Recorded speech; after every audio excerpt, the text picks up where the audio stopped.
When the man in charge of fighting crime steps forward to reveal that the real enemies may be sitting in parliament, in the police ministry, and even in the courts, what does that say about the state of our country?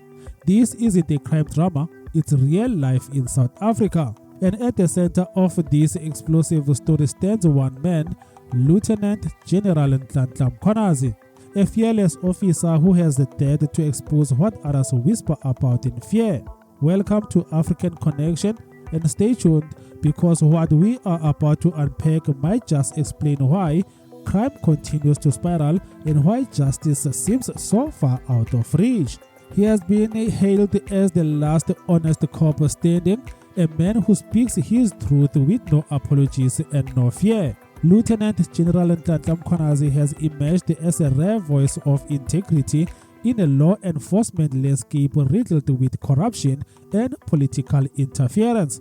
But when he stepped up to the mic for a media briefing this past Sunday, he didn't just report on crime, he blew the lid off an alleged web of political corruption entangled deep within the South African Police Service. In a revelation that stunned the nation, Mkhwanazi alleged that confiscated phones revealed WhatsApp messages linking Mera accused Vusimuzi Ket Matlala, a man who reportedly won a 360 million rand contract with SAPS, to none other than Brown Mokgotsi, a known associate of Police Minister Senzo Mchunu. And it gets worse.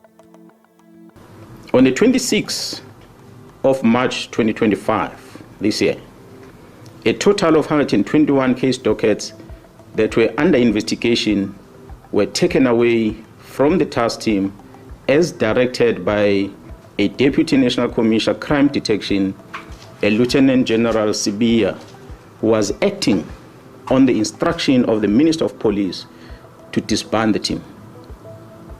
This was done without the authority of the National Commissioner, nor I as a Provincial Commissioner was never informed. These case dockets have since March been sitting at the head office ever since without any investigation work done on them.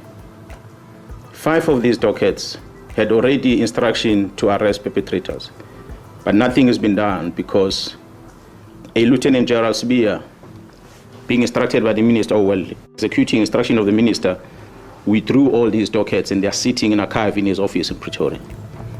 God knows why. This task team wasn't just another unit, it had made huge strides. 612 cases investigated, 436 arrests made, 156 firearms recovered. Disbanding it, Mkhwanazi suggested, was no accident. It was a calculated move to shield the politically connected criminals. According to Mkhwanazi, the road doesn't stop there. He claims the criminal syndicate's influence stretches across parliament, the judiciary, and law enforcement, posing a grave threat to national security.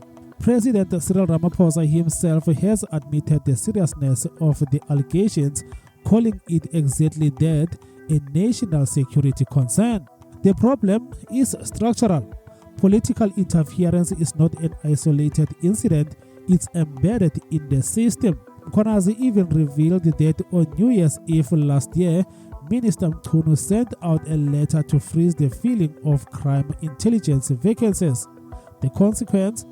KwaZulu-Natal currently has no head of crime intelligence. Let that sink in. As we speak, the South African Police Service, KwaZulu-Natal, still does not have a leader within crime intelligence because of the letter where the minister suspended the filling of vacancies at crime intelligence, which is dated the 31st of December. So to date, we don't have a command of crime intelligence in this province. We are trying to figure out on our own how to infiltrate syndicates because the minister decided these posts must not be filled. In a province that acts as a hub for international drug cartels and organized crime, the most crucial intelligence post is empty. The implications are devastating. This isn't just about politics, this is about safety, your safety. Without accountability, the criminal underworld thrives, with corrupt politicians allegedly pulling the strings behind police operations. South Africa's streets become war zones, particularly in Gauteng, the Western Cape, and KwaZulu-Natal. It's no wonder crime keeps rising. Social media has exploded in support of Mkhwanazi. On X, formerly Twitter, thousands are calling him a hero. Many say it's about time someone stood up to the rod. But not everyone is applauding. Critics like forensic investigator Paul O'Sullivan and ANC Youth League President Colin Malachi have slammed Mkhwanazi's approach, calling it grandstanding. They argue he should have handled it internally or made arrests. But let's be honest, when the entire system is compromised, where exactly does one report corruption? Mkhwanazi's press conference wasn't a publicity stunt. It was a desperate cry for justice, a calculated move to rally the public when internal channels failed. What happens next is crucial. The Portfolio Committee on Police, chaired by Ian Cameron, has called for an urgent parliamentary debate. But talk is cheap. The real test will be whether government backs it up with transparent, independent investigations and action. Reinstating the political killings task team, investigating the 121 stalled dockets, holding those implicated, including Mchunu and Hawks boss Sibiya, accountable, and beyond that, structural reform is needed. Mkhwanazi has long argued for decentralizing police powers, giving provinces more control and insulating police from political manipulation. If that doesn't happen, South Africa risks becoming a country where criminals rule and citizens hide behind burglar bars. Lieutenant General Nhlanhla Mkhwanazi didn't just blow the whistle, he sounded an alarm for an entire nation. And now, all eyes are on President Cyril Ramaphosa, who is expected to announce the next steps following his return from the BRICS summit in Brazil.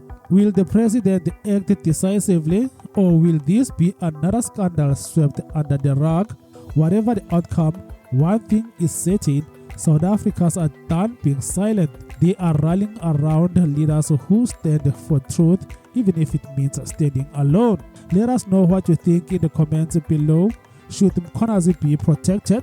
Is this the moment South Africa finally reforms its broken policing system? Don't forget to like, share, and subscribe to African Connection, where we bring you the stories that matter. Until next time, stay safe and stay informed. Thank you so much for watching.